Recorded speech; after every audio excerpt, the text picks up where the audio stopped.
In an age of skyrocketing divorce rates, is it really possible to make love last? Welcome to the Falling in Love Forever show with Doctors Barbara and Michael Grossman, the well-known relationship experts and best-selling authors of The Marriage Map book.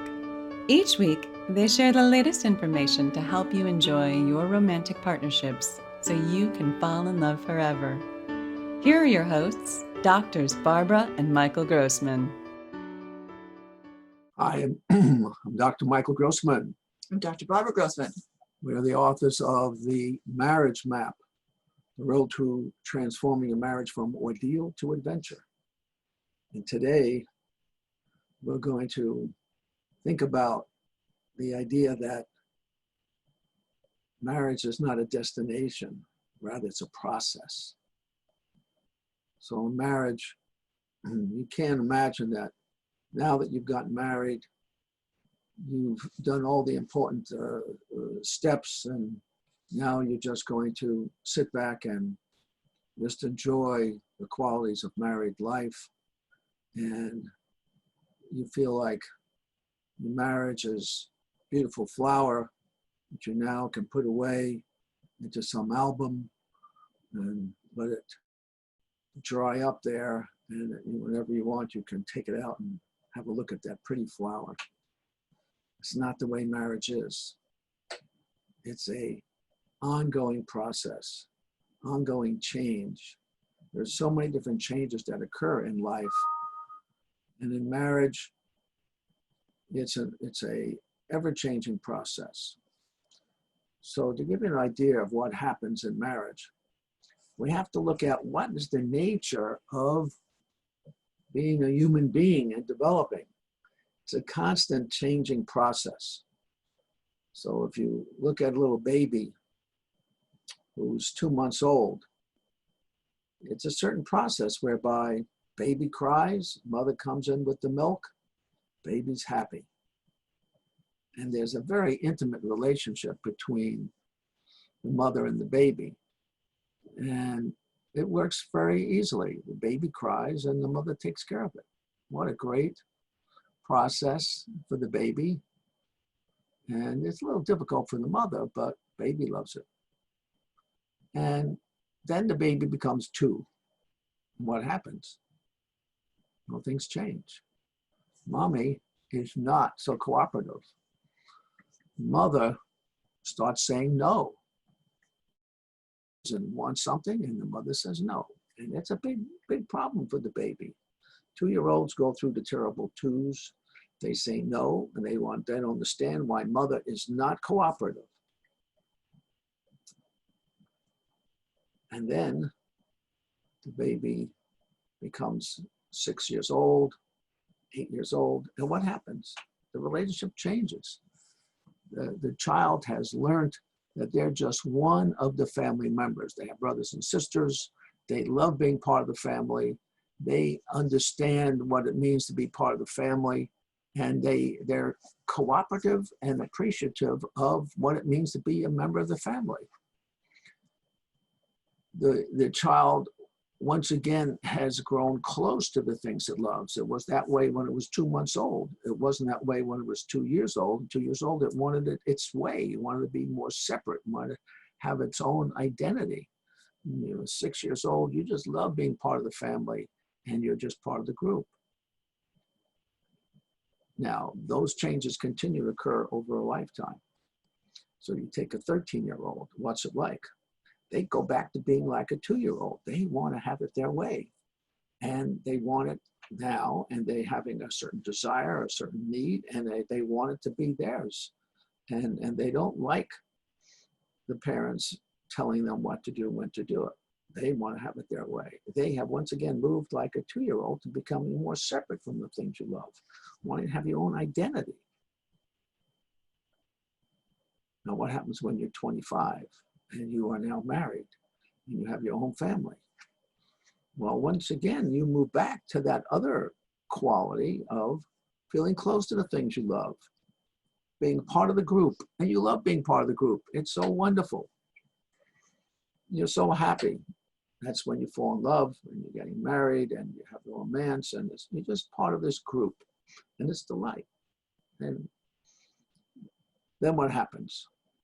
Well, for those who have been married, and then you get to be in your 30s, and maybe even your early 40s, all of a sudden you move back to that side of wanting things your way again, not feeling so good being part of the group. You want your own identity, you want your own ideas.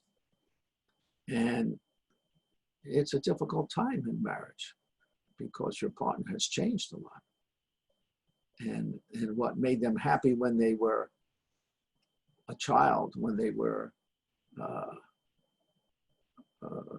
6-year-old child, when you're a teenager, is different than when you're in your 20s. So here you are in your 30s and 40s, and now you want things to be your way again. You're not happy with just being part of the group.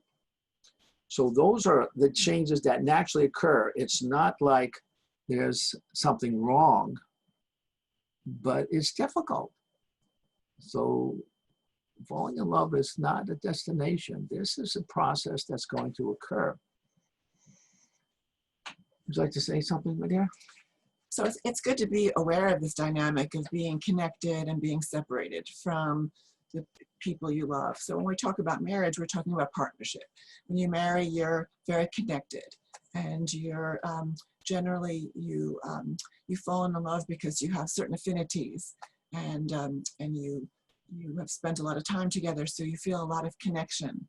And this goes on for some period of time until it might be the development of careers, that you begin to feel more independent and focused on your own competence and development of your profession. And so you move into a certain experience of valuing, and that sets you as some distance from your partner. Now, this dynamic of distance and connection is not a bad thing. You can't be connected the whole time without these fluctuations, because you need time to develop as an individual. And that separation really gives you a chance to, there's attraction and chemistry in separation. The key to understanding what to do with this dynamic in life is to learn how we need to not make this distance wrong, but to share our feelings through it. It's very common for women who have children to be very much about family and connection and belonging. And then when the child is a bit older, she wants her space to grow and develop her own personality and her interests. And this can, rock a family, rock a marriage. But if you learn to share yourself and ask for the support you need to grow yourself, and ask for the time you need to stay in connection, you can grow through these periods of times and get to greater levels of appreciation and partnership.